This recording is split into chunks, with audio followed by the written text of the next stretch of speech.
공허의 부름이란 무엇인가?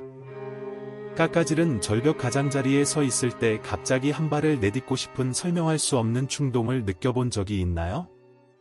또는 밤에 혼자 운전하면서 갑자기 핸들을 확 돌리는 상상을 해본 적 있나요?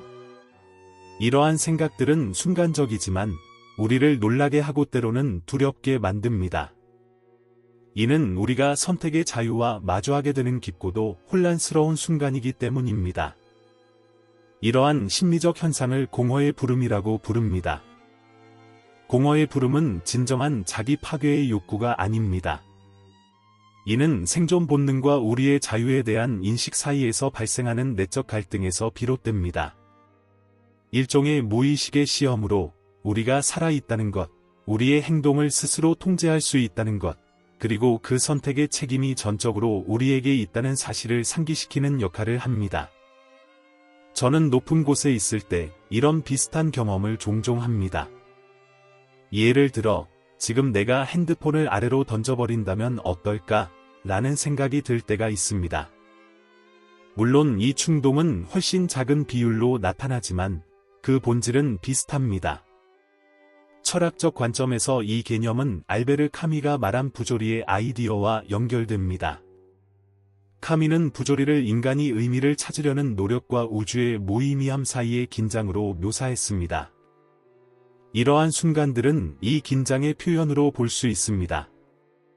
우리가 존재에 대한 명확한 설명을 찾지 못하고 스스로 목적을 만들어야 한다는 도전에 직면하는 순간인 것입니다. 자유는 매혹적이지만 동시에 두려운 것입니다.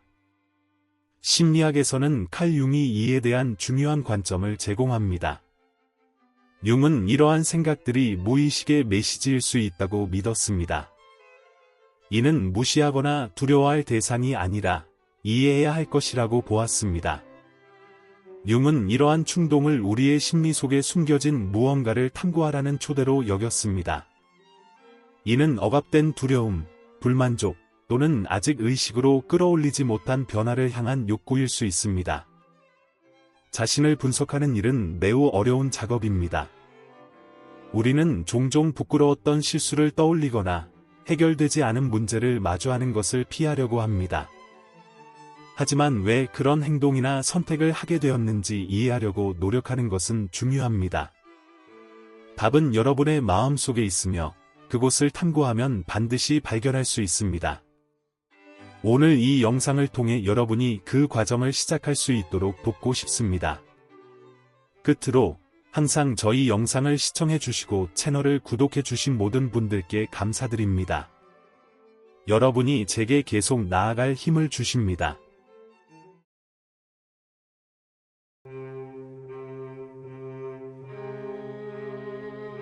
우리는 두려움을 없애기 위해 모든 것을 시도하는 시대에 살고 있는 것처럼 보입니다. 기술은 우리를 안전하게 지켜주고 편안함은 불편함을 피하게 하며 수많은 자극은 우리의 생각을 잠재웁니다. 그럼에도 불구하고 두려움은 여전히 존재하며 많은 경우 더 강렬해지기도 합니다. 두려움은 종종 부정적으로 여겨지지만 우리의 삶에서 필수적인 역할을 합니다. 두려움은 실제 위험으로부터 우리를 보호하고 무언가 잘못되었을 때 경고 신호를 제공합니다. 그러나 두려움은 때로 장애물이 되어 어려운 선택 앞에서 우리를 마비시키거나 성장의 기회를 놓치게 만들기도 합니다.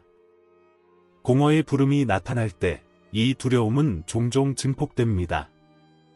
실패에 대한 두려움, 충분하지 못할 것에 대한 두려움, 심지어는 완전하게 살아가는 것에 대한 두려움까지도 말입니다. 한편, 용기는 두려움이 없는 상태가 아니라 두려움을 마주할 수 있는 능력입니다. 성공에 대한 비현실적인 기대와 압박이 가득한 세상에서 용기는 없어서는 안 될 미덕이 됩니다. 공허의 부름에 저항하는 것은 용기를 요구합니다. 그것은 삶을 선택하는 것을 의미하며 비록 삶이 혼란스럽고 어렵고 때로는 무의미하게 느껴질지라도 말입니다. 용기는 내면의 심연을 응시하며 그 너머에 무언가가 있다는 것을 선택하는 행위입니다. 철학자 프리드리히 니체는 두려움과 용기의 관계를 이렇게 표현했습니다. 삶의 이유를 아는 사람은 거의 모든 상황을 견뎌낼 수 있다. 이 말은 용기는 우리가 싸울 가치가 있는 무언가를 발견했을 때 생긴다는 것을 상기시켜줍니다. 관계, 꿈, 혹은 우리 자신을 이해하고자 하는 의지처럼 더 큰 목적에 연결될 때 말입니다. 현대 생활에서 두려움과 용기는 종종 미묘한 방식으로 나타납니다. 새로운 프로젝트에서 실패할지도 모른다는 두려움, 우리의 취약성을 드러냈을 때 받을 평가에 대한 두려움이 그 예입니다. 그리고 용기는 이런 상황에서 첫 발을 내딛는 것, 어려운 전화를 거는 것, 혹은 도움을 요청하는 것처럼 단순한 행동으로 나타날 수 있습니다. 이런 역학을 이해하는 것은 공허의 부름이 적이 아니라는 것을 깨닫게 해줍니다. 그것은 우리가 용기를 연습하고 삶을 선택하는 우리의 결단을 재확인할 기회입니다. 두려움이 삶의 도전을 일깨워준다면 용기는 우리가 그 도전을 받아들이게 만드는 힘입니다.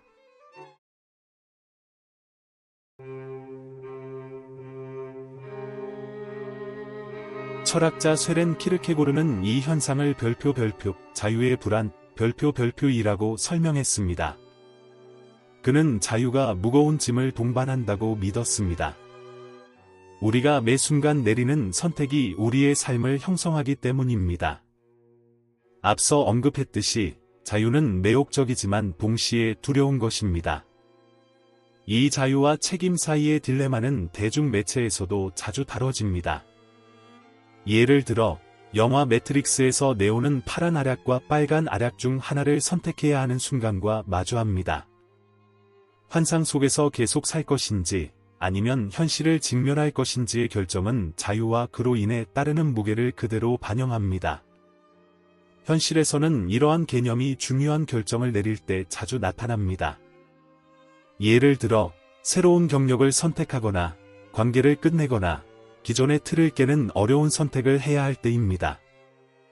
이런 상황에서 공허의 부름은 우리 내면에서 이렇게 속삭이는 소리로 나타날 수 있습니다.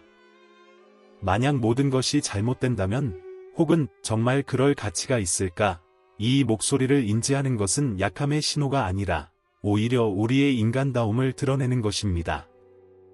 자유는 불안을 동반하지만 동시에 우리가 우리의 이야기를 창조할 수 있게 하는 원동력입니다. 공허의 부름은 두려워할 대상이 아니라 우리의 선택 능력을 재확인할 기회로 이해되어야 합니다.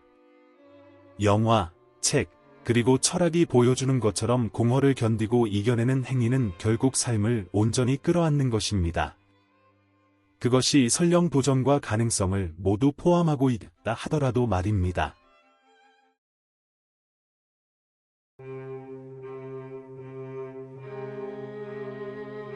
이러한 감정이 찾아올 때 그것은 종종 압도적으로 느껴질 수 있습니다. 이러한 생각들은 무작위적이고 혼란스럽게 다가와 우리의 정신 상태나 삶의 목적에 대해 의문을 품게 만들 수 있습니다. 하지만 이러한 생각들은 약함이나 실패의 신호가 아닙니다. 오히려 이것들은 우리가 건강한 방식으로 마주할 줄 안다면 내적 성찰과 변화를 위한 기회가 될 수 있습니다. 가장 효과적인 전략 중 하나는 마음챙김, 명상, 별표의 실천입니다.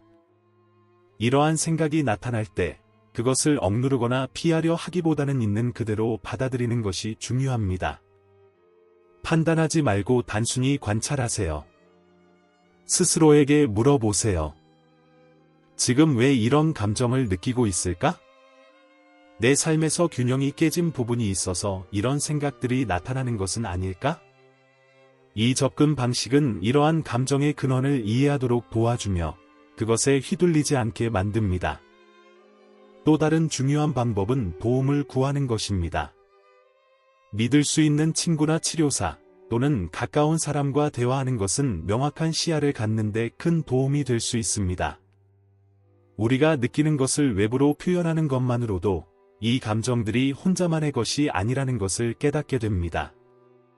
또한 누군가와 나누는 것은 새로운 관점을 제공해주며 우리가 자기 생각 속에 갇혀 있을 때 방향을 전환하는 계기가 될 수 있습니다.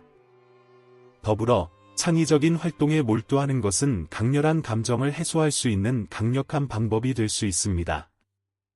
글을 쓰거나, 그림을 그리거나, 춤을 추거나, 자연 속에서 산책을 해보세요. 이러한 활동은 감정을 건설적인 형태로 전환하도록 도와줍니다. 또한, 혼란스러운 순간에도 우리가 아름다움과 의미를 창조할 능력이 있다는 사실을 상기시켜 줍니다. 공허의 부름을 건강하게 마주하는 것은 단순히 그것을 극복하는 것을 넘어 우리 삶에서 균형과 목적을 찾는 여정을 시작하는 중요한 첫걸음이 될 수 있습니다.